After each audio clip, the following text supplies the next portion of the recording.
Somewhere in Japan there is a wooden beam holding up a temple roof, and it was cut and fitted by hands that turned to dust more than 1,000 years ago. There is no steel plate in it, no bolt, no drop of glue, just two lengths of timber locked together so cleanly you cannot find the seam. That beam has quietly outlived every screw ever manufactured on Earth. Meanwhile, the deck screws I trust in my own shop are rated, on a good day, in decades.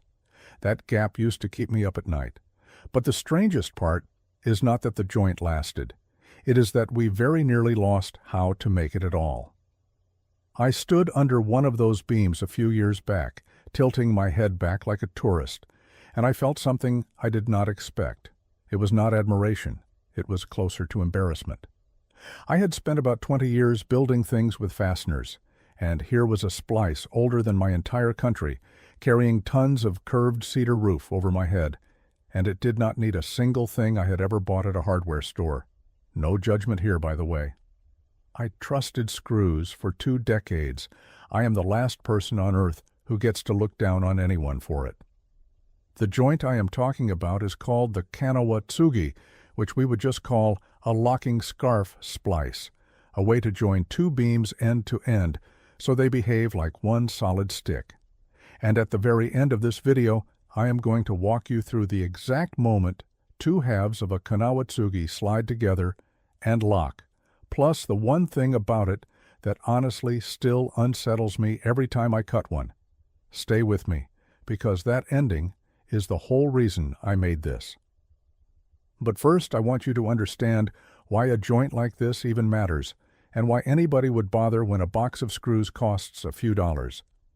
The frame I keep coming back to on this channel is always the same. It is money versus craft. A single steel bracket at the store runs you about $2. Sounds like nothing. But start counting the screws, the brackets, the pocket hole jigs, the wood glue, the little tubes of construction adhesive, and a working hobbyist quietly spends north of $400 a year feeding metal and chemistry into projects that a sharp chisel and a good joint could hold together for free. I ran that number on my own shop one winter, and actually sat down when I saw it. $400 a year, every year, to build things that will fail before I do. The temple builder spent nothing on fasteners, and his work is still standing 1,200 years later. That is not a small difference. That is 2 completely different ideas about what building even means. Sit with that contrast for a second.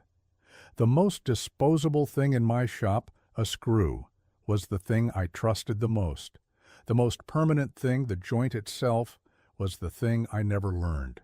I had the whole priority list exactly backward for 20 years, and almost nobody ever told me there was another way to build. That is not a knock on you or on me. It is just what happens when the cheap answer is the only one anybody is selling. So let me teach you this joint the way I wish somebody had taught me. Not as a museum piece, but as something you could actually understand at your own bench. Number 1, the shape of the thing. A kanawatsugi is not a butt joint with a plate slapped over it. The 2 beam ends are cut into matching stepped faces, a series of interlocking shoulders and tongues that hook into each other like 2 hands with the fingers laced together. When you push them together, the steps of one half drop into the hollows of the other, and suddenly you have a joint that resists being pulled apart lengthwise, resists twisting, and resists sagging all at once. A screw fights pull out in one direction and basically gives up on the rest. This joint fights in every direction, because the wood itself is doing the holding, not a piece of metal buried inside it. And if you are wondering how a person cuts something this precise entirely by hand, the honest answer is patience and good marking. A temple carpenter lays the whole joint out first with a sumisashi, which is a slim bamboo pen loaded with ink, striking crisp reference lines down the timber before a single cut is made. Then the shoulders get sawn with a ryoba, a Japanese saw with teeth on both edges of one blade, one side for ripping along the grain, and one for cutting across it, and the waist gets pared out clean with a chisel. Slow marking, honest sawing, careful paring, and none of it needs electricity. I timed myself once, and my first real one took the better part of 3 hours. My 10th took 40 minutes. The hand learns. Number 2, and this is the part that made my jaw drop the first time, the hidden key. Right in the center of that interlocked scarf, the builder cuts a small pocket, and into that pocket he drives a hardwood key, a little tapered wedge the Japanese call the sen. You would call it a locking key. That key is the whole secret. As you tap it in, it forces the two halves tight against each other from the inside, pulling the stepped faces into full contact. And here is the beautiful part. When the beam is loaded, when the roof pushes down and the timber wants to shift, that pressure does not loosen the key. It seats it deeper. The joint tightens under the very load that would strip a screw. I cut my first honest kanawatsugi out of some cheap fir, tapped the sen home with a small mallet, and then hung my full body weight off the splice just to test it. It did not creak. It did not budge. A piece of wood the width of my thumb was locking two beams together better than a fistful of lag bolts. Number 3, and this is where longevity really comes from, there is nothing in this joint that can rust. Think about what actually kills a screwed or bolted connection over time. It is almost never the wood, it is the metal. A steel fastener sweats, corrodes, swells inside the hole, and slowly chews the fibers around it into a soft brown ring until the whole thing works loose. I have pulled deck boards after 10 years and watched the screws come out coated in rust with the wood around them turned to powder. The kanawatsugi has no metal to betray it. It is wood holding wood, and dry wood indoors will happily sit there for centuries without changing its mind. When people say this joint beats modern screws, this is the honest version of what they mean. Not that it always wins a raw strength contest on day one. It means that in the year 2040, when your screws are orange dust, this joint is still exactly as tight as the day it was cut. It may even be tighter. If you are enjoying these old methods, I pulled together something I think sits right beside this video. My book, Kenji's Workshop, gives you clear step-by-step photos for joints like this one, plus a whole section of the master's tips, those apprenticeship shortcuts that used to take years at a bench to earn. Scan the QR code on the screen to bring it home. Now, back to why this joint refuses to die. Number 4, and for my money this is the strongest reason of all, a kanawatsugi has no single point of failure. A screw is a single point. One shank, one thread, one small zone of wood doing all the work. When that little zone fails, the whole connection fails, instantly and completely. The kanawatsugi spreads its load across every one of those stepped faces, across the full length of the scarf, across the key. There is no one spot carrying everything. So if one shoulder gets a little crushed or one fiber gives, the load simply shares itself out among the others and the beam keeps standing. This is exactly why these temples survive earthquakes that flatten modern buildings. The joints are allowed to move a hair, flex, absorb the shock, and settle back instead of snapping at a rigid metal point. That is not philosophy. That is survival. Number 5. This joint moves with the wood instead of fighting it. Wood is never truly still. It swells in summer humidity. It shrinks in winter dryness.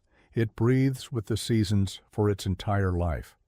When you lock a board down hard with metal across the grain, you are telling a living, moving material to hold perfectly still, and the wood always wins that argument. It cracks, it splits, it tears the fastener out. I learned this the expensive way, gluing and screwing a wide tabletop down tight on all 4 sides, then acting shocked 6 months later when it split itself clean across. The kanawatsugi is cut to let the timber move as one piece. The two halves shrink and swell together, the key stays seated, and nothing is being forced to fight its own nature. You are working with the wood, not arresting it. Number 6, and this is the one that quietly changed how I think about everything I build. This joint is repairable. It is demountable. Knock the sen back out, and the two halves of the beam come apart in your hands. That is not a flaw. That was the entire point. These temples were designed to be taken apart. Over the centuries, monks and carpenters have disassembled whole structures, replaced a single rotted beam, and slid everything back together, joint for joint, generation after generation. There is a famous shrine that has been rebuilt on that principle for well over 1,000 years. Try that with a modern frame. A modern joint is glued, screwed, and sealed, which really means it is designed to be thrown away and rebuilt from scratch the moment one part fails. The Kanawatsugi says the opposite. It says every piece is worth saving. In a throwaway age, that is close to a radical idea, and it is hiding inside a woodworking joint. I really understood this the day a joint I had cut let me fix a mistake instead of punishing me for it. I had built a small bench with a keyed splice in one of the long rails, and about a year later, I cracked that rail hauling the bench sideways through a narrow doorway. On a glued and screwed frame, that is a demolition job. You cut the whole thing apart and start over. On this one, I knocked the sen out, slid the broken half free, cut a fresh length of the same oak, and tapped the joint back together in a single afternoon. The bench did not care. It was built from the start to be mended. Now, before I show you that final payoff, I want to do the part of these videos that I think actually helps people the most. I want to talk about the patterns I used to fall into so you can skip the years I wasted. The first pattern was cutting the faces too tight because I thought tight meant strong. I would shave the shoulders until the halves practically had to be forced together, and all I did was crush fibers and build in stress. A Kanawatsugi wants firm, even contact, not a death grip. The key provides the tightness. Your job is a clean, honest fit. Cut maybe 1/64 of an inch generous, and let the sen do the pulling. The second pattern was forcing the key when it fought me. If the sen does not want a seat with a few controlled taps, something upstream is off, usually a face that is not registering flat. I used to just hit it harder. All that does is split your key or crush your pocket.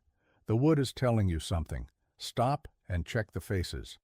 The third pattern, and this is the big one, was trusting the fastener instead of the fit. For 20 years, my instinct was to make the joint roughly right, and then let the screw save it. Traditional joinery flips that completely. The fit is the strength. The wood is the strength. Once I stopped thinking of the joint as something a fastener rescues and started thinking of it as the thing that holds all on its own, my whole approach at the bench changed. And an $80 set of Nomi, which are the Japanese bench chisels, suddenly did more for me than a garage full of hardware ever had. The fourth pattern was rushing the layout to get to the fun part, which for me was always the cutting.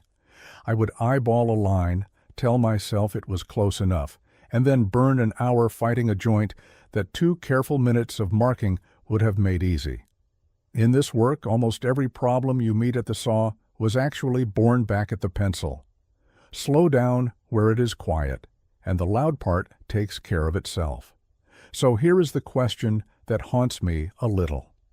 If this joint is this good, this durable, this repairable, this cheap, then how on earth did we almost lose it? The answer is not that anybody proved it wrong. Nobody sat down and decided the Kanawatsugi was inferior. What happened is quieter and sadder than that. The cheap fastener happened. The power tool happened. Once a factory could stamp out 1,000 steel brackets an hour, and once a drill could drive a screw in 2 seconds, good enough simply won. A joint like this takes a trained hand hours to cut. A bracket takes a teenager 30 seconds and $2.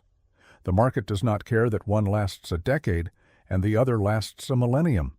It only feels the 30 seconds. And here is the part that genuinely aches. Knowledge like this was never written down in a book you could just go by. It lived in the hands of guild carpenters, passed quietly from master to apprentice, one bench at a time, one correction at a time, over years. When the fasteners took over and the apprentices stopped coming, those hands got old, and some of that knowledge went into the ground with them. We did not lose the Kanawatsugi in a fire or a war. We lost it to convenience. Humanity solved this problem beautifully over centuries, and then quietly traded the solution away for something faster and worse, and hardly anyone alive even noticed a trade was being made. To give you a sense of how close the edge really got, the carpenters who specialize in this temple work carry their own name. They are the Miyadaiku, which simply means shrine and temple carpenters, and at certain points their numbers dwindled down to a small handful of aging masters holding centuries of joints entirely in their hands and their memory. That is how fragile this kind of knowledge is. One generation deciding that training is not worth the years, and 1,000 years of hard-won craft just stops. It very nearly did. That is the real reason I make these videos. Not because old is automatically better. Because some of the best answers we ever found are just sitting there, half forgotten, waiting for somebody to pick the tools back up. Which brings me finally to what I promised you at the start. Picture the two halves of the beam on the bench. Each one is cut into that stepped, interlocking scarf, the shoulders and tongues clean and square, the little pocket for the key waiting in the middle.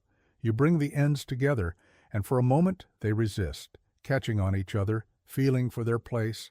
Then the steps find their hollows, the faces slide home, and the two beams draw into each other until the seam almost disappears.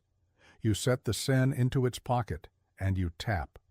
2 taps, 3, firm and even, and with each one, the whole joint pulls tighter, the halves clamping together from the inside until what was 2 pieces of wood is now, for every purpose that matters, one single beam.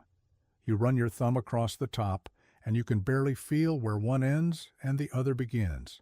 And this is the part that still unsettles me every single time. I know that if I do my part right, this joint I just cut on a Tuesday afternoon in my ordinary little shop could still be holding tight in the year 3000, long after my screws have rusted to nothing, long after the glue has let go, long after I am gone. There is nothing on any shelf, in any hardware store, anywhere in the country that can promise you that. A bracket promises you a decade. This joint, cut by hand from a scrap of wood, quietly promises you 1,000 years. If this is the kind of woodworking you want in your own hands, that is exactly why I made Kenji's workshop. It gathers a full 100 of these ancient techniques in one place, with plain Western wood substitutes for every species, so you never have to hunt down rare Japanese timber, and it runs well past joints into sharpening, finishes, and setting up a whole shop around hand tools. You will find the link waiting in the description. And if you want to keep rediscovering these lost Eastern methods with me, one joint at a time, subscribe to Master Kenji, and I will see you back here at the bench.